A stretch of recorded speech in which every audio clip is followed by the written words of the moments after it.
तो हेलो बच्चों, कैसे हैं आप लोग। उम्मीद है आप बहुत स्वस्थ हैं, मस्त हैं और व्यस्त हैं रिविजन्स में।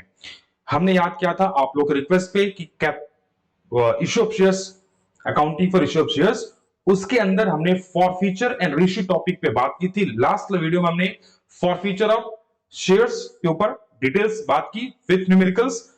आज हम बात करने वाले हैं रीइश्यू ऑफ शेयर्स के बारे में। Reissue of shares is totally connected with forfeiture of shares. तो अगर आपने कल वाली लास्ट वीडियो नहीं देखी तो पहले उसको देखिए, जो डिस्क्रिप्शन बॉक्स में इसका लिंक है। उसके बाद इस वीडियो को देखेंगे तो आपको ज्यादा समझ में आएगा, अगर कोई न्यू व्यूअर है तो। हमने लास्ट क्लास याद करो बात की थी फॉरफीचर ऑफ शेयर्स के बारे में। आज बात करने वाले हैं reissue of shares and most important calculation of capital reserve के बारे में। So let's begin. देखो, रेशियो ऑफ शेयर का मतलब क्या होता है। कंपनी के डायरेक्टर, जिन लोगों ने शेयर्स को पहले से फॉरफिट कर रखा है, फॉरफिट याद है ना, जब शेयर होल्डर किसी किसी कॉल का, अलॉटमेंट का, किसी कॉल का पैसा नहीं देते तो उनके शेयर्स को कंपनी कैंसिल कर देता है and this process called forfeiture. अब जो कैंसिल शेयर हो रखा है उन्हें अगर आर्टिकल ऑफ एसोसिएशन उस कंपनी का ऑथराइज करता है तो director can again reissue, again resell it to the public. Okay, and this process called ratio of shares. देखें, रेशियो ऑफ फॉरफिटेड शेयर जो मैंने बताया, इवन एट डिस्काउंट, याद रखना, इशू एट डिस्काउंट ये प्रोहिबिटेड है except in few cases in companies act. लेकिन लेकिन reissue at discount is allowed, जिसको बेसिकली हम लॉस ऑन रेशो भी बोलते हैं, ये अलाउड है। Okay, example. लेकिन कितना तक हम डिस्काउंट या लॉस दे सकते हैं, जितना हमें रेशो पे पैसा मिला था उससे ज्यादा हम लॉस ऑन रेशो नहीं इनकर कर सकते। फिर से बोल रहा हूं, जितना हमने फॉरफिट करते हुए जितना हमें गेन हुआ था, जितना पैसा हमें गेन हुआ था उससे ज्यादा लॉस ऑन रेशो नहीं हो सकता। एग्जांपल, अगर मान लो शेयर 10 का था, 6 रिसीव किए थे हमने फॉरफीचर में, तो अगली बार यानी 6 हमें गेन हुआ था on eight the time of forfeiture, तो अगली बार जब हम शेयर इश्यू करेंगे तो मैक्सिमम गेन हम कितना ले सकते हैं, मैक्सिमम लॉस ले सकते हैं, बियर कर सकते हैं 6 तक। उससे ज्यादा में बियर नहीं कर सकते, यानी कि मैक्सिमम रेट में जो शेयर इश्यू कर सकते हैं दैट इज 4। ये याद रखने वाली बात है। अब रेशियो कैसे कैसे हो सकता है, हमने डिस्कस किया। Ratio can be at par, ratio can be at premium and ratio can be at loss, जिसको हम डिस्काउंट भी बोलते हैं। रीइश्यू एट डिस्काउंट पॉसिबल है, इशू या इशू जो पहली बार इशू कर रहे हैं वो एट डिस्काउंट पॉसिबल नहीं है, प्रोहिबिटेड है अंडर कंपनीज एक्ट। ओके, तो फर्स्ट आते हैं ratio of share, ratio of shares originally issue at par. तो हम रेशियो करेंगे तो एंट्री क्या होगा, bank account debited to share capital. देखो, बैंक नाम का एसेट हमारे पास आया, इसलिए हम क्या कर रहे हैं, बैंक को डेबिट। अमाउंट कैसे निकालेंगे, number of share reissued into ratio price. ये दोनों तुम्हें क्वेश्चन में गिवन होंगे, नहीं गिवन है तो जितना हमने फॉरफिट किया उतना ही में उतना सारा का शेयर हमने रेशियो किया, ऐसा हम मान लेते हैं। ओके, अगर प्रीमियम इश्यू करेंगे तो सेम, जितना एक्स्ट्रा मनी है वो कहां आ जाएगा, ये दोनों का सेम होगा और इसका number of share reissued into security premium पर शेयर। अगर डिस्काउंट में होगा तो मैंने बताया डिस्काउंट को हम किससे सेटअप करते हैं, शेयर फॉरफीचर सेटअप करते हैं। तो डिस्काउंट की जगह हम क्या लिखने वाले हैं, शेयर फॉरफीचर अकाउंट लिखने वाले हैं। तो ये क्या है, number of shares reissued into loss पर शेयर्स। उम्मीद है मेरी बात समझ में आई। यस सर, कुछ इंपॉर्टेंट टिप्स याद रखते हैं।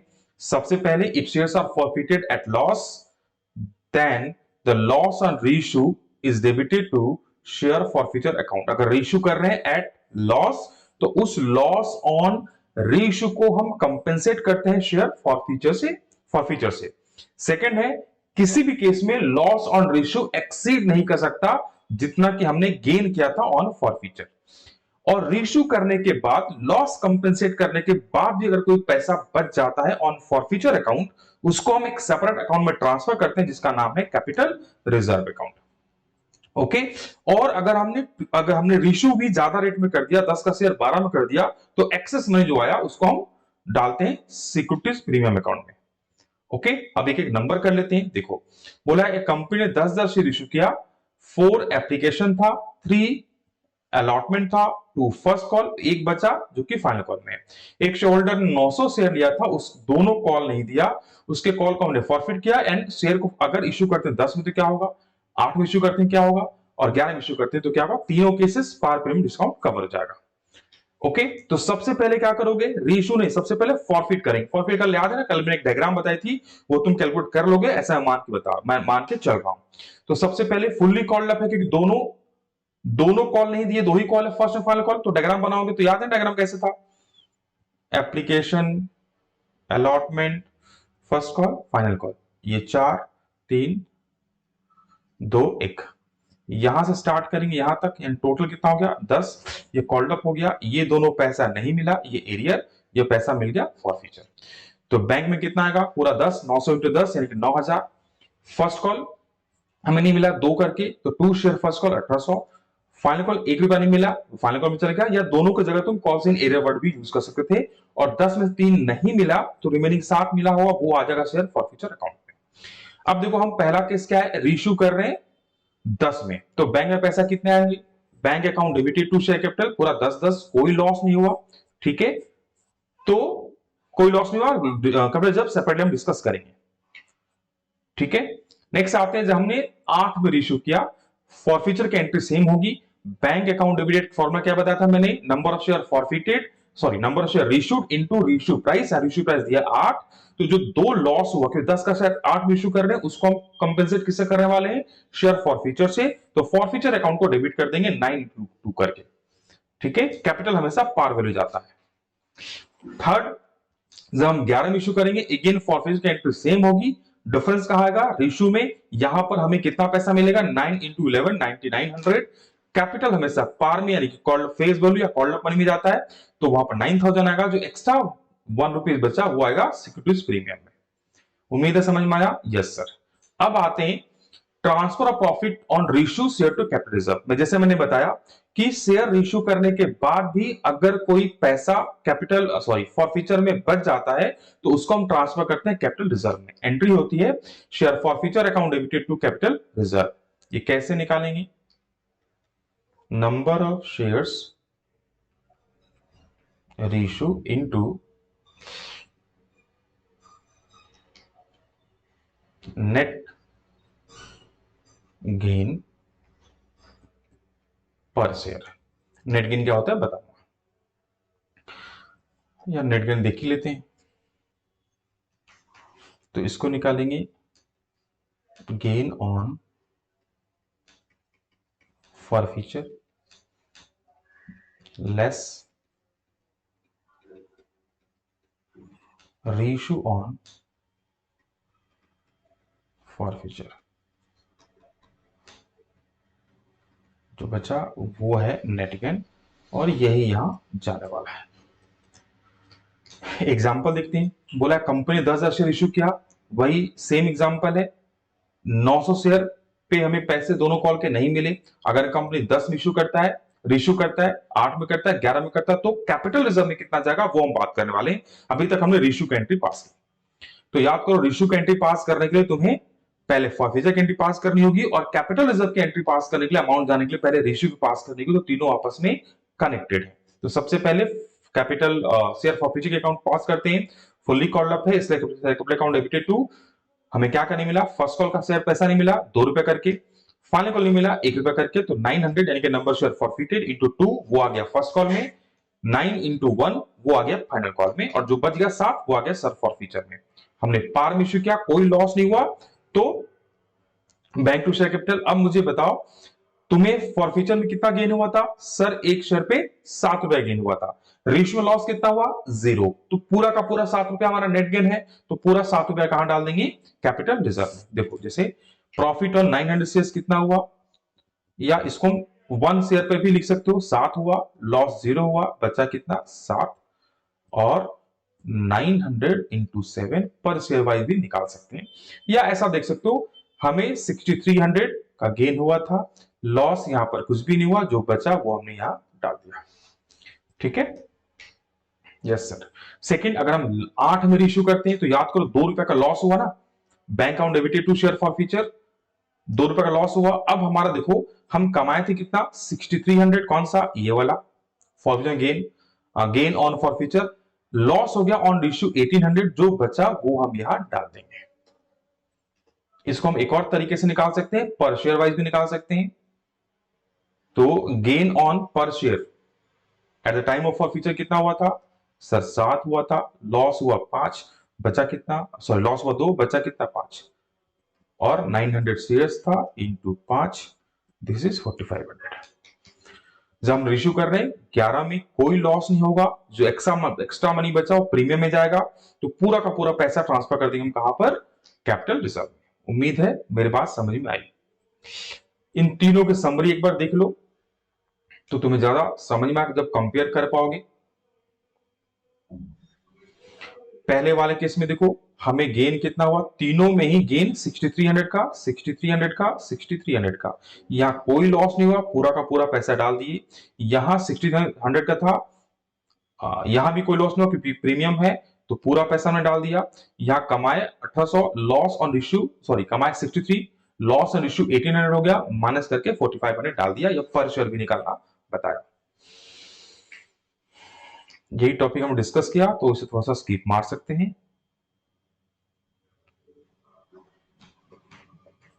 नेक्स्ट आते हैं जब फुल्ली शेयर्स हो और हम सम पार्ट को इश्यू किया। अभी तक जो हमने नंबर किया उसमें हम पूरे के पूरे पार्ट को रिश्यू कर देते हैं। अब आते हैं जब कुछ पार्ट रिश्यू हो गए ना, पार्टली रिश्यू होगा। तो देखो ना, एक नंबर देखते हैं, बोला है कंपनी ने फॉरफिट किया 500 shares 10 each, fully called up, 5 allotment में है, 5 application, 2 allotment, 3 first call. Shareholder A fail to pay allotment call money, shares are forfeited. जब हमने फॉरफिट कर दिया, रिश्यू किया, केस 1 500 था लेकिन रिश्यू 300 कर रहे हैं एट 9, तो पहला काम क्या है सर, इसको फॉरफिट कर लेते हैं। तो शेयर कैपिटल की फुल्ली कॉल्ड अप था, share capital account debited 500 into number of share forfeited 500 into 10 face value यानी कॉल्ड अप मनी, तो हो गया 5000। और कौन सा पैसा नहीं मिला, फर्स्ट कॉस्ट और अलॉटमेंट का पैसा नहीं मिला, वो आ गए, उनको क्रेडिट कर दिया। जो पैसा मिला हमें, अपेक्षा में पैसा मिला 5 रुपया, वो आ गया शेयर फॉरफिचर अकाउंट में, यानी हम 5 रुपया गेन किए at the time of forfeiture. Reissue किया हमने कितना 300 शेयर एट द 9, यानी कि 1 रुपया का लॉस हुआ। तो बैंक अकाउंट डेबिटेड, फॉर्मूला क्या था, number of share issued into रिश्यू price 9 दिया है तो टोटल 2700 आया, 1 का लॉस है, 300 इंटू 1 300, टू शेयर कैपिटल 3000। अब कैपिटल रिजर्व में कितना आएगा एक बार देख लेते हैं।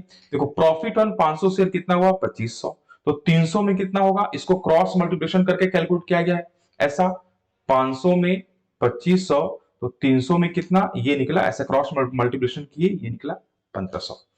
लॉस कितना हुआ 300, इस लॉस को लाके माइनस कर दिए, बचा कितना 1200। इसको पर शेयर वाइज भी निकाल सकते थे ऐसा, एक पे कमाए 5, लॉस हो गया 1, बचा कितना 4, 4 इंटू 300 वही निकलेगा 1200। तो कैपिटल रिजर्व में डाल दिए, share forfeiture account debited to capital reserve 1200। समझ में मेरा आता है, यस सर। दूसरा, अगर हम 400 शेयर इश्यू करते हैं 1200 रुपया 12 पर शेयर करके, तो इसमें लॉस नहीं हो रहा है, तो फॉरफिचर एंट्री सेम रहेगी।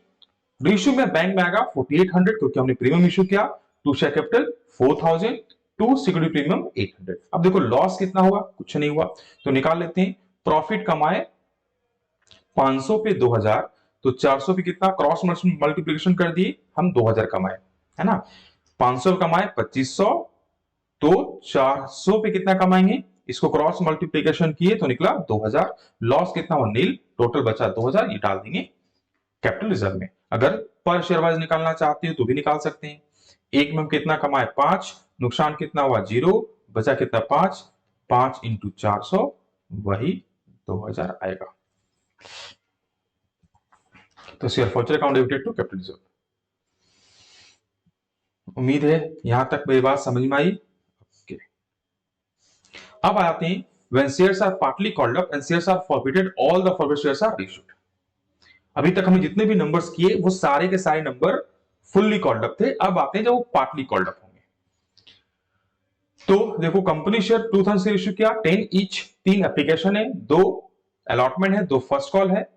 फाइनल कॉल अभी तक मेट नहीं हुआ, तो शेयर होल्डर 200 शेयर को फेल किया पेमेंट करने में, उसके शेयर को हमने फॉरफिट करके रीइश्यू कर दिया। तो बताओ एंट्री क्या होगा? Share capital account debited to, क्योंकि यहां पर हम 7 लेने वाले हैं, फाइनल कॉल हुआ ही नहीं है इसलिए 1400 लिए। टू फर्स्ट कॉल का पैसा हमें नहीं मिला और जो पैसा मिला वो आ गया फॉरफीचर अकाउंट में। ठीक है, मान लो इसी को हमने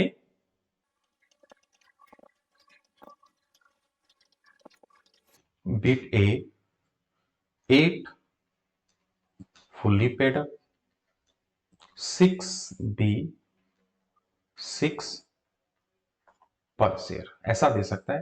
तो पहली एंट्री क्या होगी? Bank account debited to share capital. कितना शेयर था? 2000 शेयर्स था, है ना, 7 कॉल्ड अप था, तो 2000 इंटू 10, एक शेयर 10 का था। मैं 10 क्यों ले रहा हूं? क्योंकि फुल्ली कॉल्ड पेड अप बोला है इसलिए मैंने 10 लिया। नो डाउट क्वेश्चन में पार्टली कॉल्ड अप था, रीइश्यू करते वक्त कभी कोई फुल्ली पेड अप बोल देता है। और बैंक में कितने पैसे आए? 8 करके, तो 200 2000 इंटू 8 इट कम्स टू 16,000, और जो लॉस हो गया वो आ जाएगा शेयर फॉरफीचर अकाउंट 4000। कैसे? 2000 इंटू 2, फिर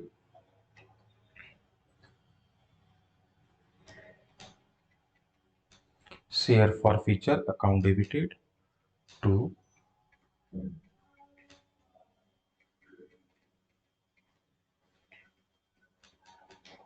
कैपिटल रिजर्व। कितना फॉर्चून कमाए थे? 1000, 5 इंटू 7। ओके, यहां हमने गलती से 200 का एंट्री पास कर दिया, 2000 होगा, तो हम 7 कर कमाए थे, यानी 7, ओके सॉरी 200 शेयर ही था ना, तो ये हम एक एक जीरो काट देते हैं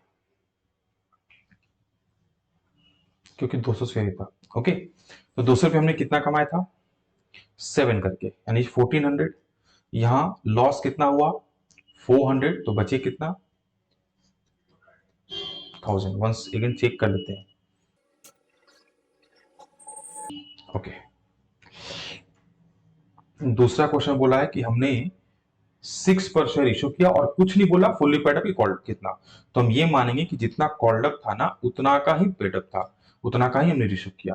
तो शेयर 200 इंटू 6 हमने किया, यानी कि 1200, और कॉल्ड अप मनी कितने था? 7 था, तो 1400। कैसे? 200 इंटू 7। लॉस कितना हो गया? Share forfeiture account debited 200, 200 into 1 loss हो गया। अब share forfeiture account debited to capital reserve. हम कमाए थे कितना? पर शेयर देखो हम 7 कमाए थे, लॉस हुआ 1, बचा 6, 6 इंटू 200 यानी कि 1200। तो उम्मीद है आप सबको समझ में आया। ये था रेशियो एंड कैपिटल रिजर्व का कैलकुलेशन। लास्ट वाले वीडियो में डिस्कस किया था फॉरफीचर, इसी के साथ ही capital reserve sorry accounting for sales के अंदर हमने फॉरफीचर रेशियो कवर किया। अगले वीडियो में बात करेंगे प्रो राटा के अंदर ये कैसे कैलकुलेशन होगा और अकाउंटिंग में बैलेंस शीट में इसको कैसे डिस्पोज करते हैं। So till then take care, bye bye.